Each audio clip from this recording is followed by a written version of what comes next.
بسم اللہ الرحمن الرحیم۔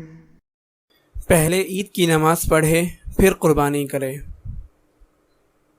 عید الاضحیٰ کے دن آپ صلی اللہ علیہ وسلم سب سے پہلے نماز پڑھتے پھر قربانی فرماتے۔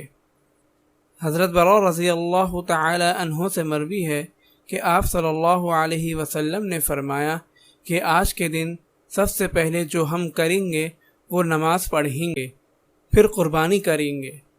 جو اس طریقے سے کرے گا وہ ہماری سنت پر عمل کرے گا، اور جو نماز سے پہلے قربانی کرے گا اس نے گھر والوں کے لیے گوشت کا پہلے حساب لگا لیا، یہ قربانی نہیں ہوگی۔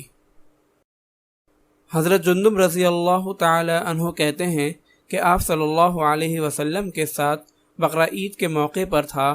آپ صلی اللہ علیہ وسلم جب نماز سے فارغ ہوئے تو ایک ذبح شدہ بکری دیکھی تو آپ نے فرمایا، جس نے نماز سے پہلے ذبح کر لیا وہ اس کی جگہ دوبارہ ذبح کرے، اور جس نے ذبح نہیں کیا وہ بسم اللہ اللہ اکبر کہہ کر ذبح کرے۔ مسئلہ: قصبات اور شہروں میں جہاں عید بقرہ عید کی نماز ہوتی ہو وہاں نماز سے فارغ ہونے کے بعد قربانی درست ہوتی ہے۔ اگر نماز سے پہلے قربانی کر لی تو یہ معتبر نہیں، یہ گوشت کا ذبیحہ شمار ہوگا، قربانی نہیں ہوگی، دوسری قربانی کرنی ہوگی۔ اگر آپ اس صدقہ جاریہ میں شامل ہونا چاہتے ہیں تو چینل کو سبسکرائب کریں اور لائک اور شیئر کرنا نہ بھولیں۔ جزاک اللہ خیرا۔